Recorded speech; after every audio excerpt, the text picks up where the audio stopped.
Good morning and welcome to my kitchen. Today I would like to prepare sweet buns. Buns with apples, brown sugar and cinnamon. Those we ate for breakfast or as a snack when we got hungry. My aunt had big orchard with all fruits and of course farm with vegetables and anything you can think of. So apples were a big part of my growing up, either apple pie or those apple sweet buns. I'm always happy to bring something back from when I was a little girl growing up in Poland. So this recipe is actually dedicated to my auntie. Welcome to my kitchen and thank you for watching.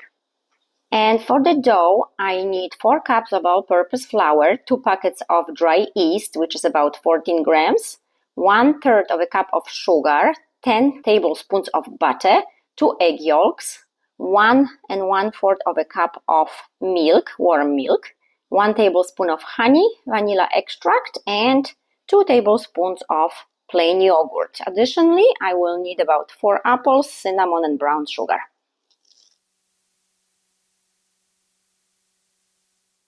I had some microphone dysfunction, I apologize, but my milk was warmed up to 112 degrees with 1 tablespoon of honey, and I have dissolved 2 packets of that dry yeast. So this will take a few minutes to get active. Once foamy, then I can combine all the ingredients. In my bowl, I put flour, sugar, 2 tablespoons of plain yogurt, vanilla extract, and butter. The only thing left is that yeast. Yeast is nice and foamy, ready to be put in as well. And now I just have to mix it all together. And I will finish with my hands now. I should have nice, soft, stretchy dough. And I will come closer to show you the consistency of it. But soft, stretchy dough. And here is a closer look. Very soft and stretchy. And now I will dust some flour and then cover it. So dust it with flour. Cover and let it do its work. I need this to double in size. Sometimes it even triples in size. And this is when it's ready. And now that I'm waiting for the dough to rise up, I can take care of the apples. So I have them peeled, and I like to use the shredder, one on the side that will shred the slices evenly. And before I do that, I like to make cuts like this so the slices are smaller. And I like to have thin slices because it will take about 20-22 minutes for the pastries to bake. And this is not enough time to make the apples soft. I will come closer to show you in a little bit. And the slices look like this.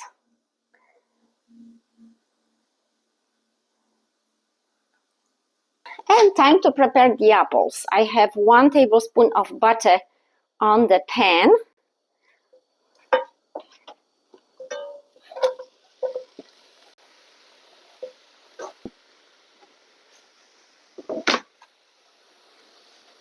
And this won't take long. I just want to soften those a little bit.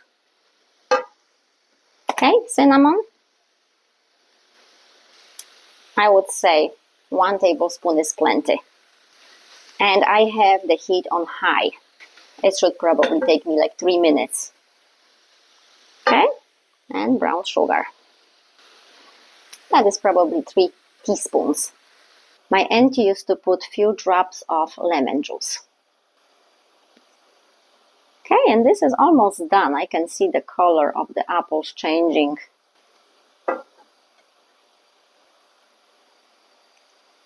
I don't want to cook them for a long time to be mushy. I just want to soften them a little bit. So this will need to cool off. I won't put it in the fridge or anywhere. I just want it to be room temperature. If your apples released too much juice, discard some of it. You do not want to have mushy buns on the end. It's been an hour and it tripled in size. Beautiful. So now I want to take it out. Nice and airy.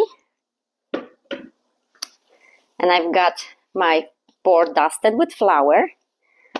So now I want to get the air out.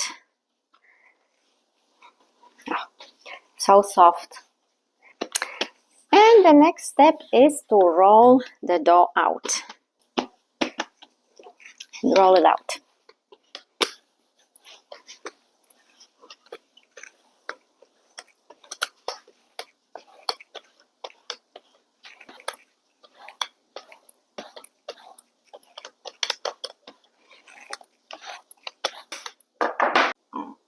And I have it as big as the board. And the thickness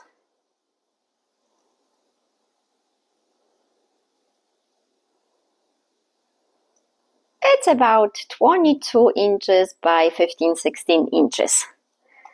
So now time for the apples. And as I mentioned before, if you have too much juice, then discard some of it. And simply just distribute those apples on your dough.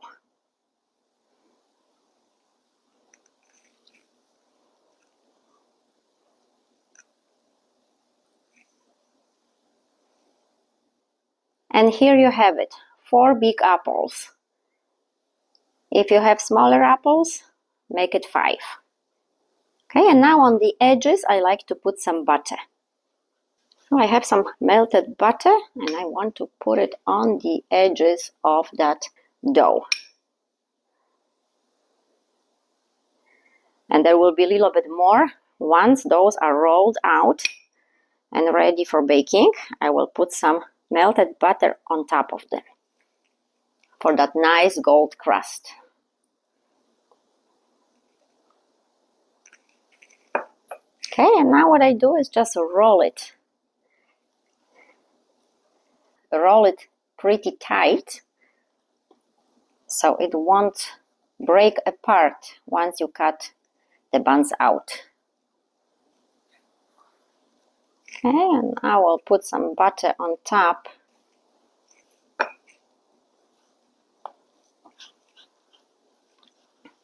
And on the end, I will also make some icing with some lemon flavor. And what I need now is the baking tray with some baking sheets, and I am ready to cut those. Okay. Well, the first on the ends, not going to have as much apples, but they will still be delicious.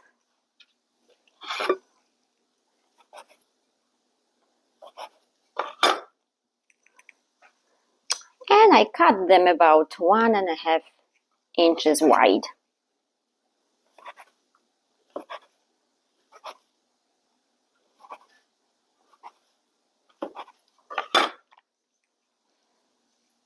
I've got 11 here, and I need another tray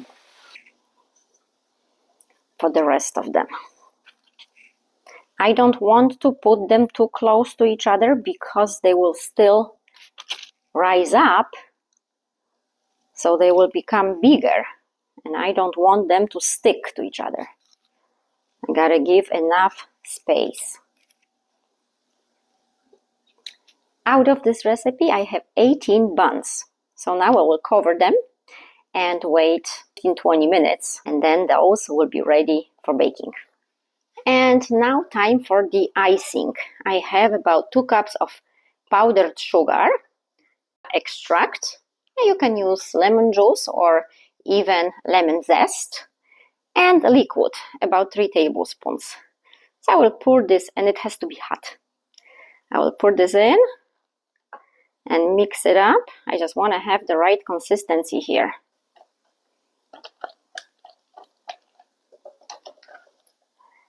Okay, my icing looks like this, and it is nice on the thicker side but flowing.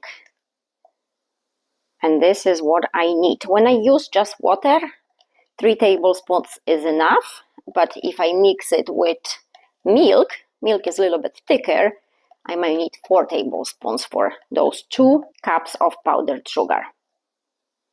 Okay, I just want to make sure here that I don't have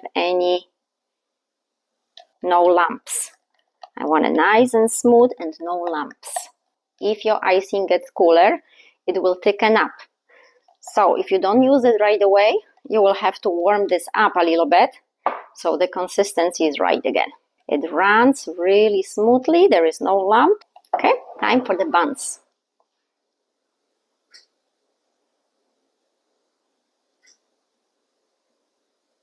Okay, here are the buns, looking good. So I have some melted butter, and I want to put some around them. Usually when I do those, I like to put crumble on top, but because I have icing today, I won't do the crumble. Otherwise, it will be too much sugar. The icing will be plenty of sweetness. Okay, my oven is preheating to 350.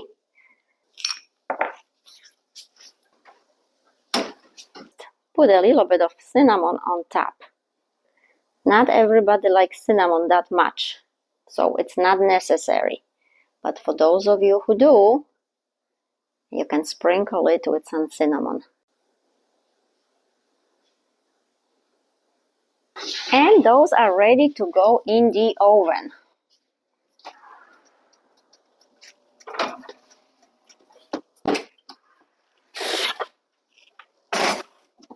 Okay, and I will set a timer for 20 minutes. After 20 minutes, I will check on them and decide if they do need additional baking time. Halfway into baking. Okay, those are ready.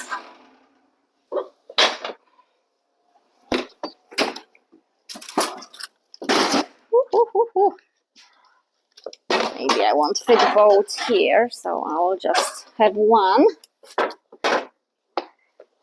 I will come closer to show you. I will wait a little bit and then on the end put the icing on top.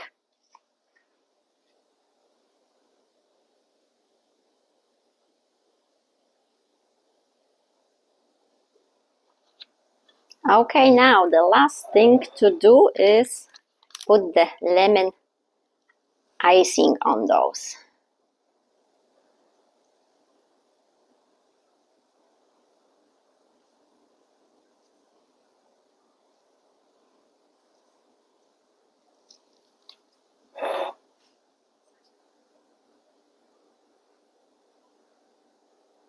Smacznego, everyone. Thank you for watching. And happy baking.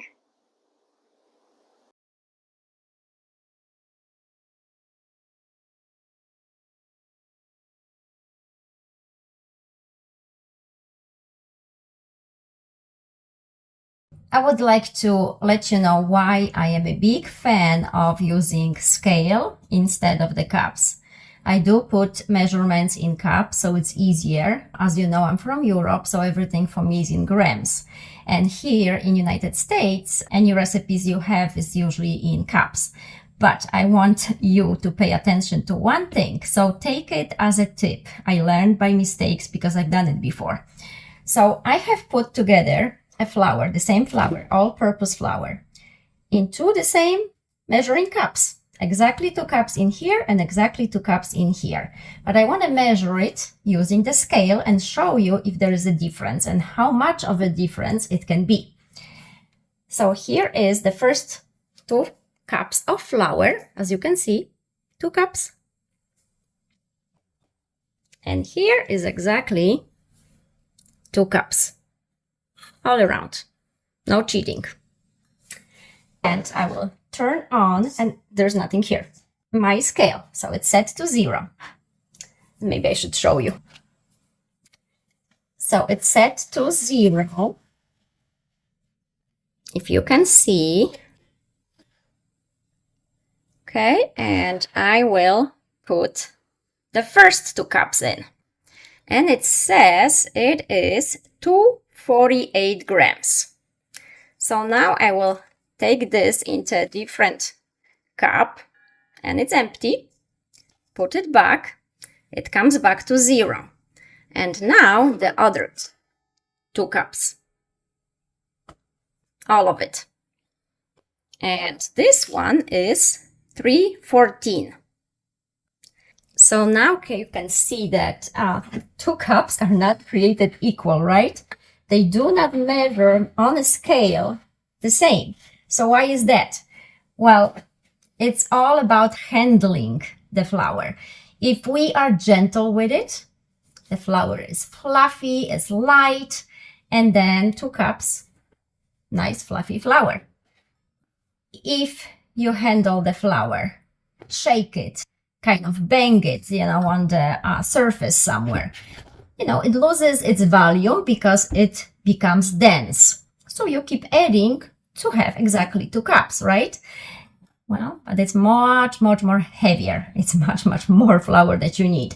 So if you ever had a cake and you tried to follow the measurements and directions and the cake wasn't quite the way you hoped, it wasn't as fluffy, it wasn't as delicate, it wasn't as soft, well, maybe because there was too much flour. So it's just a tip, and I hope you will find it helpful to kind of pay attention to how we handle flours. I know how it is when you bake something and you put your, heart into it, time into it, and then it doesn't come out the way you hope for. And it's frustrating. So I hope this helps. Thank you for watching.